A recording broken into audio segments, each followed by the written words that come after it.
Yes. Halo teman-teman semua, ketemu lagi di Chopper Story.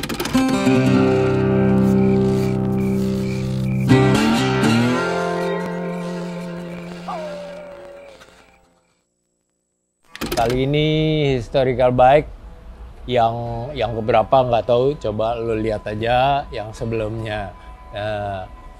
Saat ini historical bike bukan mengulas, bukan ngomong apa, menceritakan spek dan lain-lain, cuman kebetulan ada satu motor di tempat gue di bengkel di Biker Station, ya motor yang lumayan dikenal dan terkenal, dan pembuatnya juga, buildernya juga top banget. Dan juga kebetulan kali ini ada seorang teman bukan ya gitu. Teman lah Om. Seorang yang cukup dikenal juga di kalangan apa ya, artis iya, selebritis, dunia persilatan. Artis iya, hobis motor juga iya, penyiar juga iya. Inilah di sebelah gue. Siapakah dia? Poppy Sofia. Jadi ini ibu-ibu, sekarang udah ibu-ibu. Ibu-ibu yang gue kenal karena dia datang ke bengkel untuk membuat, atau bukan membuat, acara. Dia sebagai presenter atau apa di sini, jadi kenal. Dan setelah itu juga kenal karena dia ini ternyata seorang biker, lady biker. Walaupun nggak biker banget, cuman suka naik motor. Dan beberapa kali juga gue pernah kerjasama, bukan kerjasama, tapi ngobrol bersama di depan umum, kayak sebagai juri, komentator, dan lain-lain. Jadi apa salahnya ngundang, kayaknya seru nih ngobrol sama dia di acara ini, acara Chopper Story kali ini. Jadi kita lihat aja ya, Poppy Sofia yang biasanya rambutnya warna-warni. Aduh, ada Poppy Sofia ada di sini. Kita ngobrol-ngobrol nih. Boleh lah Om. Gitu. Ngobrolnya kemana-mana ya. It's Motor okay, Om. boleh, kerjaan boleh, dan lain-lain. Oke. Iya, gitu. Gimana? Ada pertanyaan nggak? Ya, Langsung. belum apa-apa udah. Ada pertanyaan? Saya ada, Pak. Iya, kita todong aja. Boleh langsung ya. Hmm. Om, kalau udah ngomongin motor ini ya, Iya. asli aku pertama kali ngelihat ini tuh kayak zaman-zaman anak-anak sepeda tapi low rider gitu ya. Yang menyusuri pinggir pantai gitu ngegoes. Iya. Tapi memang ini bermesin gitu loh Om. Iya, betul. Dan apa ya? Kayaknya unik aja, bolong-bolong gitu, Iya. kayak tidak ada yang ditutup-tutupi gitu loh. Nah, emang benar. Gayanya dia, gayanya yang bikin motor ini adalah apa ya? Dia seorang kayak penggemar kayak BMX segala gitu. Jadi kayak sepeda gitu. Sepedahan, lalu extreme sport. Dia juga nge-trail, lalu apa yang kayak loncat-loncat motor tuh apa ya? Yes, begitu. Cross gitu. Ya cross, cuma yang lebih ke yang arah lebih ekstrim. freestyler dan lain-lain gitu. Makanya dia lebih dominan ke model-model BMX. No wonder modelnya kayak gini ya Om ya. Nah, nama pembuatnya Jesse Roke. Jesse Roke. Jesse-nya biasa, Roke-nya R-O-O-K-E. Oh, Roke. Roke. Oke. Gitu. Ini Amerika punya nih Om? Amerika, dia biasa kalau nggak salah di daerah West Amerika, Amerika Barat, Californian. gitu. Asik banget nih Om ya. Iya. Ini bisa nyangkut ada di sini gimana Om prosesnya Om? Nah itu sebetulnya bukan motor gua ini. Oh gitu.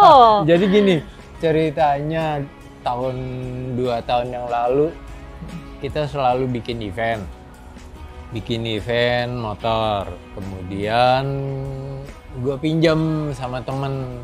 Jadi ini motor teman punya nih, pinjam dong motornya untuk dipajang. Jadi ngasih lihat ke teman-teman lain yang datang bahwa builder Amerika ada motornya di sini gitu. Beberapa motor lagi dia. Salah satunya ini gitu. Nah, sampai sekarang belum diambil sama yang punya. Mau dianterin, dia bilang nanti aja gua ngambil. Kayaknya orangnya ada di Amerika deh. Oh, gitu. Yang punya. Jadi disimpan di bengkel gua gitu. Ini juga kalau nggak salah pas waktu Expo ya? Iya. Motobike Expo ada juga kan? Motobike Expo juga ada, dipajang gitu dengan beberapa motor dari builder luar juga kan. Gitu. Nah, Jesse Rock ini sebetulnya sudah meninggal. Sudah almarhum tahun gitu. lalu. Karena apa tuh Om? Nah, dia meninggal karena naik motor. Oh, Accident. Kecelakaan naik motor. Iya, accident. Jadi ya sangat disayangkan ya, ide-ide dia brilian. Coba bayangin, nggak jarang ada motor yang kayak gini. Tangki bensinnya di mana coba? Nah, lalu gaya depannya tuh kayak benar-benar kayak sepeda ya. Bener banget Om, tipis Om. Iya. Kayak simple banget gitu kalau menurut aku kayak. Betul. Dia nggak usah banyak ngomong deh, gue mau bikin gini, kayaknya sih gitu tipikalnya ya. Dan memang ringan loh. Oh ini ringan Om? Ini motor ringan karena begitu, tangkinya nggak ada di situ. Lalu stang depannya begitu, tanpa ada kabel-kabel. Bensinnya ada di bawah, jadi beratnya semua ke bawah. Itu menyebabkan motor ini ringan. Jadi kalau belok pun nggak gitu. Enak, kayak naik sepeda. Aku tuh jujur ya Om ya, pengen banget nyobain motor-motor kayak gini Om. Maksudnya kayak motor yang apa ya, bisa dibilang kan abnormal ya kan Om. Bener dong? Radikal, abnormal apalagi. Bener gitu kan, ini bukan yang kayak semua orang bisa naik gitu kan. Iya. Nggak bisa ibu-ibu naik ini juga. Ibu-ibu bisa deh kayaknya. Bisa sekarang, kalau waktu gendong anak nggak bisa. Belum bisa ya? Iya, tapi ini kan orang tuh sempet pasti mikir kayak berapa kali gitu Om untuk pinjem dong motornya nyobain. Takut pasti Om. Maksudnya ada kayak bisa nggak ya gue ya gitu. Kayaknya mesti belajar dulu dah. Masalahnya gimana? Itu kopling, persneling, rem semua tuh sangat-sangat berbeda dengan motor biasa kan. Ini di kanan? Itu rem biasa. Oh ini rem biasa? Gasnya biasa. Oke. Nah koplingnya tetap di sebelah kiri. Cuman kalau nggak salah koplingnya di kaki. Persnelingnya tuh ada tongkat ini tuh, Om, kan? Yang dipegang? Ada tongkat. Cuma itu semi otomatis. Berarti, tapi kan ada kopling. Kita masukin aja. Yang lainnya nggak usah pakai kopling, tek pindahin. Oh gitu, iya. Cuma buat start satu aja. Kayak matic ya, tapi semi gitu. Asli ya, gaya banget ya Om ya ini. Ini mesti ada kursusnya nih Om. Iya waktu pertama kali nyoba tuh nyelonong loh. Wih ini gila gimana nih. Akhirnya sih biasa aja, enak. Karena terlalu ringan jadi nyelonong gitu kita naik motornya. Dan ini dia bikinnya kerjasama dengan Exile. Ini ya makanya ini Russell Michel. Gue pernah bahas di video sebelumnya. Russell Michel ini seorang Inggris, dia tinggal di Amerika dan jadi builder juga. Nah, Jesse Rock dengan Russell Michel ini kerjasama, semua mesin dan lain-lainnya Russell yang bikin. Jesse Rock cuman bikin body dan yang kelihatan, yang menjadikan motor itu. Gitu. Makanya kan clean juga, silver juga semua itu ciri-cirinya Russell Mitchell juga. Oh. Lalu tetap juga rigid. Rigid, kebanyakan motor Amerika tuh rigid. Ininya di tempat duduk. Oh ya? Iya ya? Jadi motornya tuh rigid, keras banget. Coba lihat. Cuman enak lah. Di Amerika kan tuh nggak ada polisi jalan, tidur ya Om ya? Nggak ada jalan-jalan bolong dan lain-lain, lancar, gede. Nah, jadi enak. CC-nya juga gede, gitu. Nah ini bannya gede banget juga. Iya, udah lama di sini. Belum dibawa-bawa balik sama yang punya. Jadi kemungkinan akhir tahun ini atau tahun depan dipamerin lagi di tempat di event yang gue bikin gitu. Gitu sama IMS lagi lah. Kalau bisa pengen coba dong Om. Kalau memang aku bareng lagi nih. Nanti di event bisa kita coba jalanin. Ini boleh. Problemnya sekarang remnya. Rada ya agak ngeblong gitu karena remnya tuh di belakang di as roda. Cuma satu dong ini remnya. Cuma satu, depan nggak ada rem.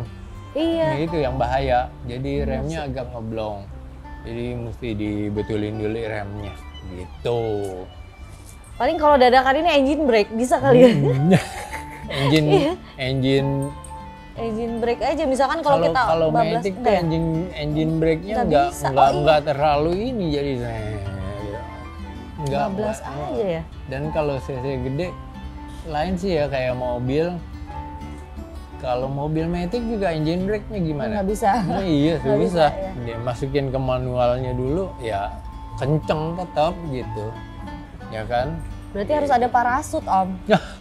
Jadi kayak buntelan gitu, tapi kayak tinggal misalnya kalau darurat pun ya, jadi atau kalau enggak agak lama, tutup gas, pelan sampai mati. Tapi udah keburu nabrak kali ya. Aduh. Gitu. Nah, bentar kita istirahat dulu ya. Boleh. Istirahat dulu. Pertama-tama aku mendengar nama Om Bingki itu karena ya aku fair-fairan aja, aku pertama kali jujur syuting di sini aku ngeliat tempatnya tuh unik banget, keren, metal, pokoknya gaya banget. Aku penasaran ini yang punya siapa sih gitu kan. Dan kalau nggak salah waktu itu tuh aku pernah ketemu Om Bingki pas lagi syuting itu ya Om, ya kan Om? Oh tuh ya tuh, Om Bingki ada di situ gitu kan. Terus aku ngelihat Om Bingki itu adalah sesosok yang eksentrik. Kalau dibilang gayanya itu luar biasa keren. Terus kalau untuk perihal permotoran, kan aku juga jadi anak motor yang kayak enggak yang gimana banget gitu ya. Tapi kalau udah nanya-nanya motor ke Om Bingki tuh kayak yellow page. Istilah kata misalkan kalau kita pengen tahu apapun tentang motor itu Om Bingki bisa ditanyain. Terus kalau dibilang gayanya Om Bingki sebagai builder, bukan builder, lebih kayak ke apa ya, yang suka bikin custom motor gitu. Gayanya tuh unik banget. Kayaknya nggak ada yang nyamain Om Bingki deh. Kalau dibilang gaya berpakaiannya ada yang mirip anak-anak Riff. Itu juga mereka karena mereka pakai New Rock gitu kan. Om Bingki tuh di samping dia eksentrik, terus kayaknya isi kepalanya tuh luar biasa, aneh tapi keren. Di sisi lain Om Bingki tuh adalah orang yang humble dan walaupun dia senior, dia nyantai aja tuh sama aku. Aku kan maksudnya bisa dibilang kayak anak baru gitu sih, anak baru. welcome aja. Dan nggak ragu-ragu kalau mau misalkan ngasih tahu orang atau ngasih tahu teman-teman ketika kayak ada yang mesti dibenerin masalah misalkan kalau kayak tadi lah ngomongin attitude anak-anak motor gitu ya. Om Bing itu orangnya kayak nggak ragu buat ngomongin apapun itu gitu. Jadi sharp Om Bing gitu. Yang aku tahu sih, ini menurut kacamata bolong aku gitu loh. Gitu, oke.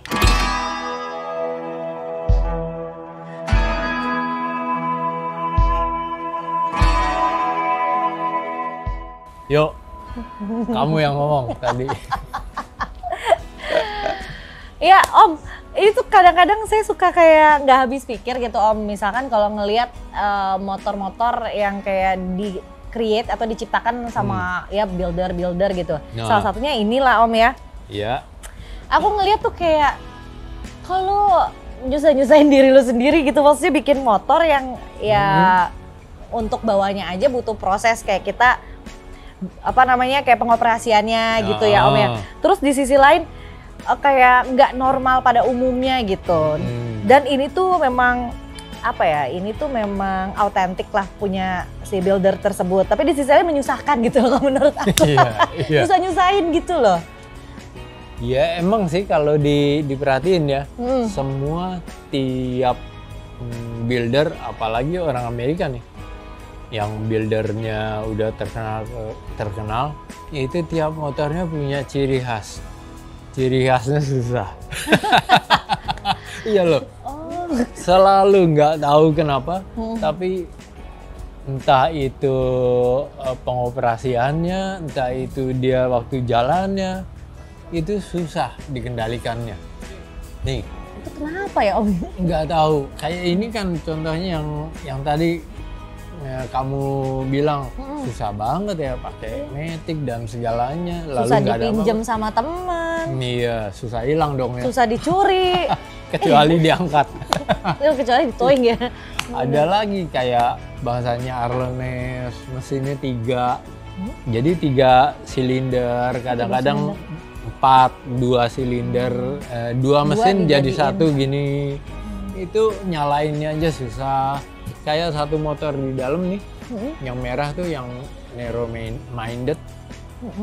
Kalau mau nyalain dia kan nggak pakai aki, jadi pakai starter. Mending kayak motor kita kan biasanya motor kecil di kick enak der. Ini kagak bisa, berat banget 1600 cc di kick. Belum yang ada mental gitu ya, kalau nggak buat kayak begitu. Jadi banyak sekali memang kendalanya, nggak tahu kayak gimana. Karena gue sendiri pernah bikin motor yang karat, yang keluar api-api, susah banget. Mau belok juga nggak bisa, susah banget. Jadi akhirnya jadi pajangan doang. Cuma dari pajangan itu jadi ikon. Jadi orang tahu, oh ini motornya sini, ini motornya sini. Mungkin juga kalau dilihat dari pengalaman, kayak begitu ya. Kalau builder tuh selalu ada satu motor atau buatannya yang dibikin memang tidak sama dengan standar. Tidak yang biasa aja. Kalau yang biasa aja orang pasti lupa ya. Oh iya biasa motornya gitu. Tapi kalau dia bikin rada aneh dan sulit, orang pasti inget tuh. Itu inget, gampang inget. Mungkin begitu juga kali ya. Gimana? Kayak motor tuh kayak kuda. Jadi maksudnya kayak gini loh. Kalau memang dia bisa akrab, maksudnya kuda kan nggak sembarangan orang Om bisa naikin. Jadi harus kenal juga gitu. Mungkin cara untuk mengenalinya itu juga kayak sengaja tuh si builder emang bikin harus se-complicated mungkin. Tapi maksudnya versi dia ya. Terus jadi harus nemu misalkan kayak gripnya harus pas gitu sama yang naiknya gitu lah. Iya, kayak begitu sih kayaknya ya. Kayaknya. Jadi tapi ribet. Ribet. Kan kalau kuda kalau sembarangan naik kita ditendang tuh bisa di Sama jatuh juga. Kayak motor juga gitu kan, builder. Kita bikin yang biasa-biasa aja, yang semua orang bisa gampang lah. Itu paling juga bukannya dikenal sebagai oh ini karya lo, enggak. Jadi oh ya udah itu bagus motornya gitu. Ya kan? Gitu jadinya ya gimana ya? Memang harus ada yang aneh, yang harus ada yang luar biasa gitu.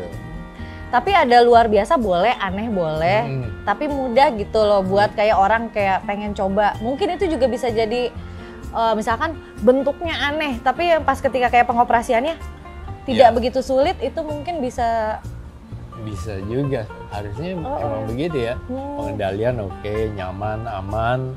Nah, lalu bentuk tuh bisa segala macam deh gitu. Ada satu yang motor gua yang roda 3 itu.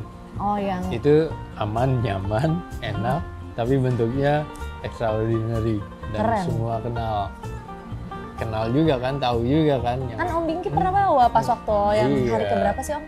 Iya, itu selalu dibawa kemana-mana. Enggak, pas waktu peritnya kan Om ikutan tuh sempet bawa. Pakai motor itu nggak sih? Bukan enggak, ya? Bukan itu ya? Samurai. Oh iya, bukan. Lupa, aduh. Sekarang gue yang pengen nanya. Boleh Om. Nih kan suka motor kamu? Iya suka. Iya, bukan suka motor, jadi biker sekarang kan ya, biker. Iya. Dari kapan sih emang suka motornya? Aku tuh sebenarnya suka motor dari colongan-colongan bawa motor papa. Pernah waktu SMP. Motor apaan? GL Pro. Oh, oke. Pertama kali motor laki kan? Iya, pertama kali motor kopling, gitu. Bukan. Terus pakai motor mama itu suka pakai juga waktu SMA. Mama punya ada motor kantor, Yamaha Force One. Oh, oke. Asli. Dan karena aku main sama anak-anak cowok-cowok yang suka balap-balap motor, balap yang balap liar gitu. Wih. Tapi aku nggak ikutan balapnya, Om. Cuma maksudnya kayak, ya itulah. Ya agak-agak menyeramkan sih ya. Terus aku pernah ngejual blok mesin motor mama Om yang Force One itu cuma gara-gara buat apa gitu, lupa dituker. Oh, tapi motornya tetap jadi tetap bisa jalan, cuman dituker yang aslinya. Iya, jadi jelek banget bloknya itu cuma gara-gara apalah pokoknya. Lalu nyokap gimana? Ya dengan tahu lah, soalnya perbedaannya kan pasti terasa Om, yang udah korekan mana yang udah jelek gitu. Bukan main itu sebelum jadi Poppy Sofia tuh. Iya, belum masih Poppy Sofia Subianti Samsudin. Iya, yang masih biasa aja gitu. Sekarang biasa. udah ini ya. Udah. Ya sudah bisa beli motor sendiri lah Om. Minimal lah Om. Nah, motor sendirinya apaan? Kalau kemarin tuh saya lagi naksir banget sama Husqvarna yang aku sebenarnya suka 50 Land. Ternyata 50 Land itu dia modelnya kayak cafe racer Om. Jadi agak sedikit menunduk dan pegel gitu kayaknya buat perjalanan jauh. Terus pas ketika aku naikin yang Sparty Land, aku langsung jatuh cinta. Cruiser itu? Tipenya apa sih? Cruiser? Tipenya bukan. Dia dual purpose gitu Om. Oke, jadi bisa itulah yang agak-agak berbatuan. Off-road, on-road. Gitu Om. Terus ya gitulah. Pertama kali aku punya motor, aku beli motor Matic second Om. Asli. Lalu dikorek-korek? Enggak, aku nggak berani. Itu aku pakai buat kayak reguler aku kuliah aja gitu. Terus dikasihlah ke adekku. Sama adekku langsung dirampingin tuh. Dia yang suka modif-modif gitu bareng sama temen-temennya. Adiknya cewek cowok sih? Cowok Om. Oh cowok. Ya begitulah. Iya. Bahagia deh Om naik motor itu, zaman dulu ya Om. Lalu kalau sekarang kan udah jadi ibu nih, emang masih tetap mau naik motor? Boleh? Boleh dong. Suami? Itu. Sama Oki? Suami. Boleh lah Om. Boleh? Boleh, kalau nggak boleh, dia juga gantian, lo juga nggak boleh ini ya, main tanah. Main tanah? Dia suka main trail juga kan. Oh motoris juga dong ya? Iya. Ya paling enggak suka motor lah. Iya. ntar anaknya juga naik motor.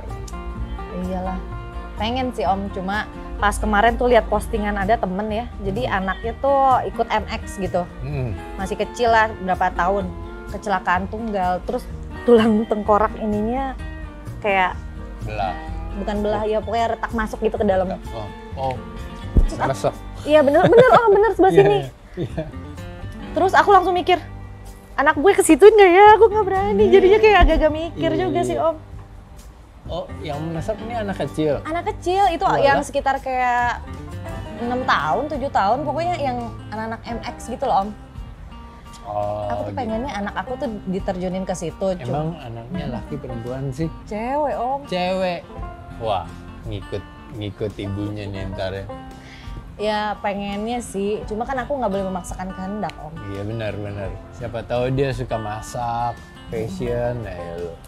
Jadi bintang, jadi ini. Jadi koki. Koki. Chef keren atau Chef. apa gitu ya. Naik motor, kamu yang paling jauh kemana, lalu pengalaman, ada nggak sih? Pengalaman naik motor yang gila seru banget gitu, lalu kemana yang paling jauh? Kalau pengalaman paling jauh itu aku barengan sama motor baik waktu 2017 atau 18 aku lupa. Itu melanjutkan motor baik yang pertama, aku jadi berangkat dari Jogja ke Bali. Oh, oke. Itu lumayan kayak hampir 1000 kilo ya? 1000. Jogja ke Bali 700-an, 800-an.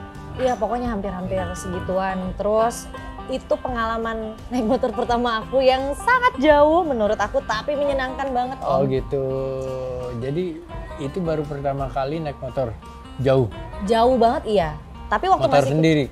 Enggak, waktu itu kan sponsor. Oh. Waktu itu sponsor gitu ya. Tapi kalau naik motor jauh tuh dulu kalau sendiri itu tuh paling Tangerang ke Cibubur, ke Tangerang lagi.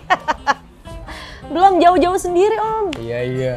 Paling kalau sama teman-teman sih suka sih, cuma kalau sendiri pengen, cuma belum terrealisasikan.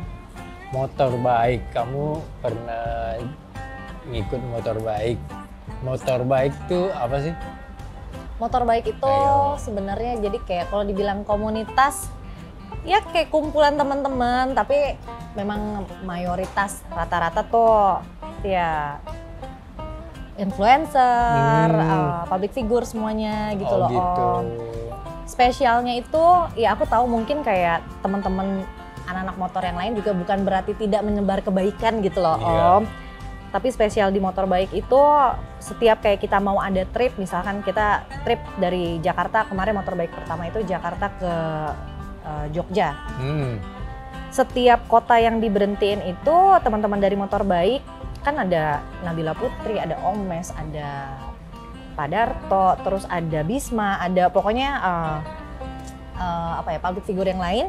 Itu tuh mereka punya misi untuk kayak ngajarin anak-anak nyanyi, baca, sambil kayak berbagi ilmu ke setiap daerah yang didatengin sambil beramal gitu. Asik juga dong, itu dong. Ih boleh banget Om, bener ya Om. Ntar aku bilang lagi sama Omes. Mau ikut dong. Boleh banget. Kalau diterima, kan kita bukan apa-apa. Jangan gitu dong, Om Bingki, siapa yang nggak tahu Om Bingki gitu? Banyak yang nggak tahu, yang tahu cuman yang nonton. Tapi yang nonton juga banyak Om. Iya, kita berhenti dulu. Bukan berhenti, kita istirahat dulu. Boleh, mau minum? Boleh. Minum? Iya, yuk. Ayo Om.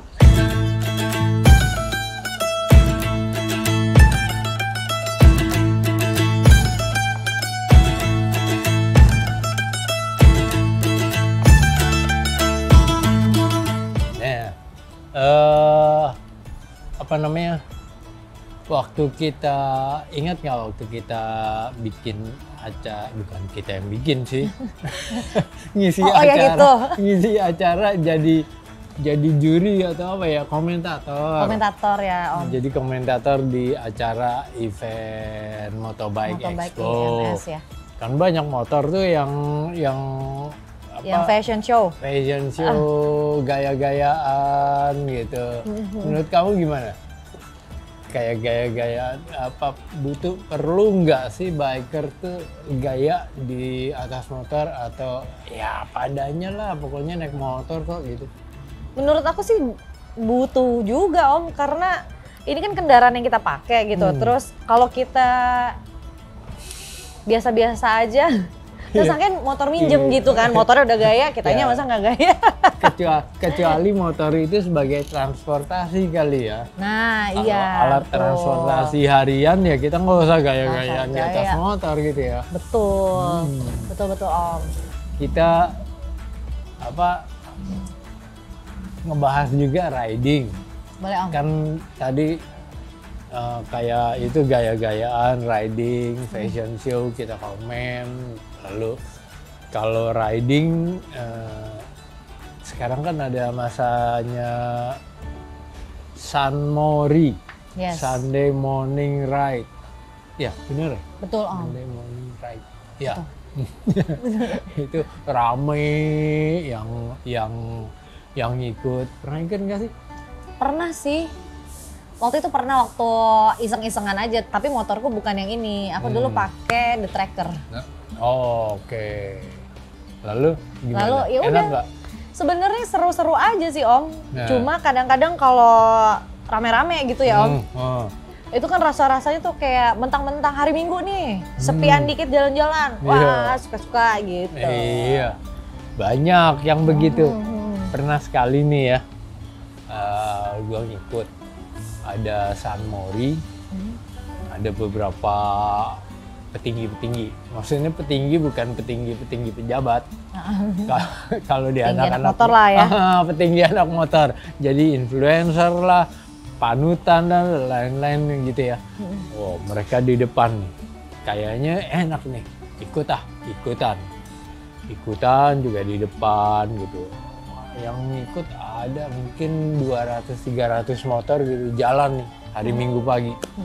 Jalan, mulanya oke jalan. Lama-lama penuh rame dan satu jalur tuh ketutup sama anak-anak motor dan nggak teratur ke depan ke belakang. Apalagi kalau misalnya gini nih naik motor nih, lalu yang paling depan nih si panutannya keluarin HP, just begini. Sambil jalan keluarin HP, itu yang di belakang tuh main selip biar nongol deh. Coba bayangin. Itu motor loh Om yang selip ntar kalau kesenggol stang dikit. Nah, ada yang jatuh. Saat itu ada yang jatuh. Nah, saat itu juga gua sama beberapa temen langsung menghindar. Udah nggak enak nih riding. Belaga ketinggalan habis itu ngilang. Biar mereka ada terusin. Karena ya menurut gua kalau riding bareng itu konvoy bukan begitu kan? Betul. Harusnya kan misalnya dua-dua ya dua-dua baris rapi gitu. Kenapa nggak bisa begitu di sini? Kenapa ya? Ini kopi kenapa? Kalau menurut aku hype motorannya tuh kan baru apa ya? Sebenarnya dulu pun memang sudah ada Om, tapi kan tidak seramai belakangan ini gitu loh Om. Terus mungkin kayak masih happy banget, mungkin masih apa ya? Baru merasakan wah bisa ini nih Sunmori atau enggak kayak euforianya tuh kerasa gitu ya, senang gitu ya. Terus tapi di sisi lain penerapan untuk itunya mungkin ada yang tahu, ada yang belum tahu gitu. Kadang-kadang juga untuk konten. Iya Om, bener. Jadi, weh mumpung nih rame-rame, ayo kalau dua-dua di foto kan jelek nih. Boleh. Jadi rame gitu. Wah rame loh. Boleh tapi di area parkir mungkin. Iya Om, tapi ya. ini kan di jalan raya sih. sih. Coba bayangin. Kan itu bukan jalan kita doang ya Om. Nah itu. Kalau kita Sunmori entah apa riding bareng lah. Ini jalanan kan bukan kita doang. Jadi mohon ya dengan yang lain respect, bener nggak? Ya iyalah Om. Nah, itu dia, makanya kami juga kalau diajak diajak riding bareng gitu, kan paling enggak kamu sebagai panutan orang banyak bilangin, jangan gitu, ridingnya yang benar, aman, tertib. Oke Om. Kelihatan. Siap. Kenapa gua ngajarin ya? Tapi nggak apa-apa Om. Menurut aku justru kan mungkin memang ada yang paham, ada yang belum gitu loh Om. Iya sih. Jadi ketika kayak kita ketemu orang yang belum, ya nggak ada salahnya kita yang sudah tahu atau sudah paham gitu. Kita maksudnya kayak ngasih tahu dengan cara yang enak gitu. Jadi mungkin kalau senior yang kita kasih tahu kan mungkin nggak enak juga Om gitu kan. Kadang-kadang senior juga lupa. Iya. Ya, ini senior gitu. Tapi begitu, ugal-ugal. Jadi ya selama ya kita berbuat baik sama teman-teman aja semuanya, maksudnya saling mengingatkan aja sih Om. Jangan gitu dong. Kita yang rapi. Iya. Gitu.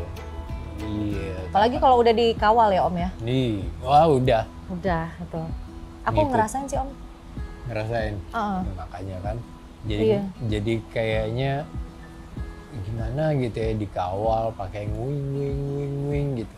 Iya. Kayak rada apa ya? Aku kadang suka pejabat. Suka sebel sih, kan aku pernah kayak nge-MC beberapa kota di Jawa Tengah gitu ya Om. Dan setiap kota tuh aku riding sama anak-anak komunitas di sana gitu. Terus jadi setiap kota tuh treatmentnya beda-beda. Ada yang udah pakai dikawal sama polisi kayak gitu-gitu. Terus lampu merah lewat gitu-gitu kan. Karena mungkin polisi ya, jadi yang ngawal masih aman gitu. Kadang-kadang suka dari anak-anak komunitas di kota tersebut yang kayak gitu-gitu. Akunya yang dikawal tuh jadi nggak enak Om. Iya, emang sih mereka ngasih lihat jati diri mereka kan itu. Iya, tapi kadang aku sampaikan maksudnya kalau bisa kita jangan ganggu yang di jalan juga, kasihan gitu. Takutnya disumpahin orang juga ya Om. Iya, ya beberapa kali gue juga ngalamin gitu ya di luar kota gitu, tapi sebelum berangkat selalu bilangin gitu juga ke pengawal, entah itu polisi, Pak biasa aja kita. Nah, mungkin kalau terlalu banyak memang dijagain waktu di persimpangan. Dan yang paling gampang ya cari jalan yang nggak motong jalan. Jadi kalau di persimpangan kita usahain belok aja yang tidak memotong gitu. Kayak begitu jadinya konvoy. Sebetulnya begitu. Di kapan-kapan gue pengen riding ya. Ajakin dong Om. Ya mau dong. Iya. Ayo. Boleh, Om. Kita riding jauh. Boleh. Tadi sebentar, aku harus kompakan dulu sama mama. Karena kan nitip anak aku. Iya. Sama suami, sama mbaknya. Iya, suami ikut riding. Kalau itu kan suami sekarang lagi di Bandung, Om. Oh iya. Ya kan enggak sekarang. Sekarang kan nanti.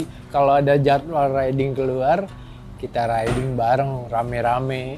Boleh Om. Boleh, aku dengan senang hati bergabung Om kalau memang Om ngajak aku ya. Iya.